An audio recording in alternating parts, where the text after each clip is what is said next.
Welcome everyone to a new feature that we're calling the Saigon Report. During this video series, we're going to discuss in detail, demonstrate, and fire weapons that were used during the Vietnam era.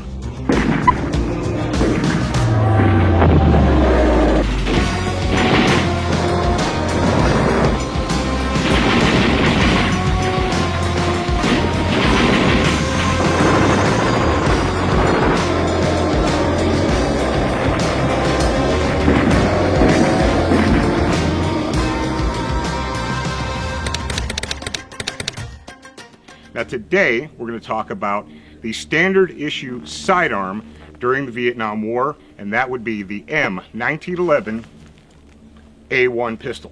What is significant about the M1911 A1 pistol? Well, if you didn't know, this was the first semi-automatic magazine-fed firearm handgun to be adopted by the U.S. Army. Now before this, it was all revolvers. Specifically, the firearm that this replaced was the 1892 Navy Army revolver in .38 Colt.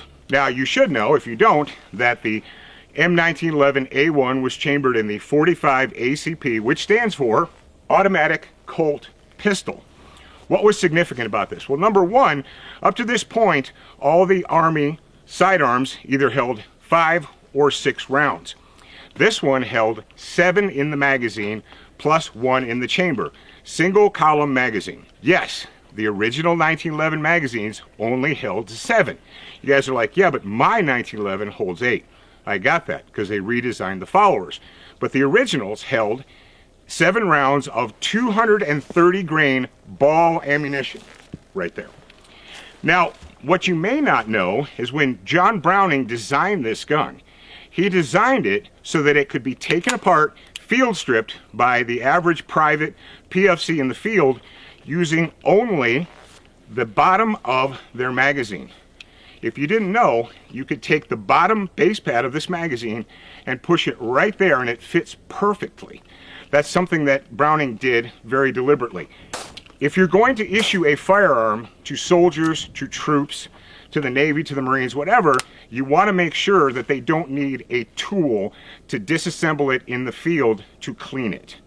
Now, obviously, there are armorers who are going to detail strip them and take them apart and so forth, but for average in-the-field maintenance, right?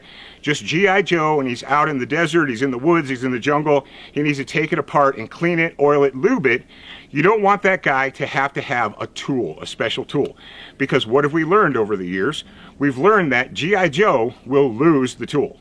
If you make a specific tool for that gun, when he needs it, it won't be there. Trust me, I know. So what else is unique and special about this gun? Well, it has, if you guys didn't know, a manual safety on this side right here. You got a manual thumb safety. You have a grip safety right there. And it is a single action pistol.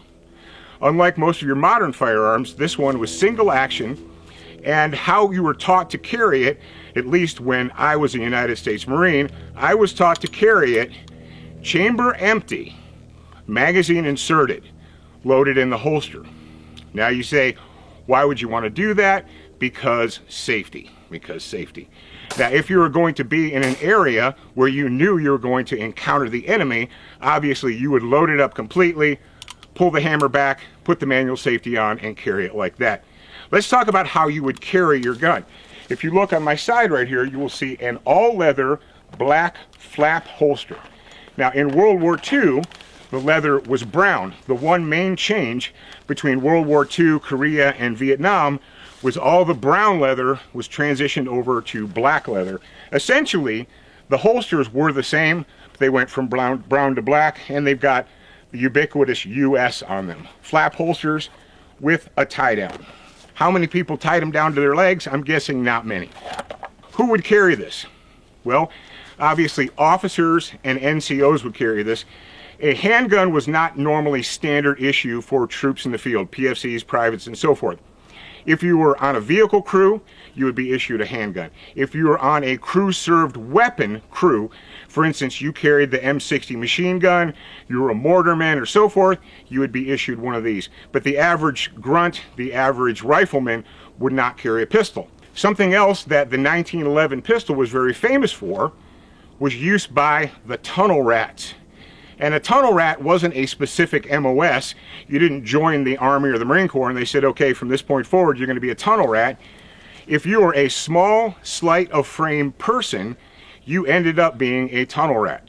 If you were 6'2", 230 pounds, you probably weren't going down into a tunnel. But if you were 5'8" or 5'7", only weighed about $1.55, guess what?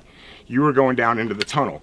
And what would you use? You would use a 1911 A1 pistol and your standard G.I. Joe green angle head flashlight. Now this one's got a red lens on it. You take the red lens off and you can make it a white lens.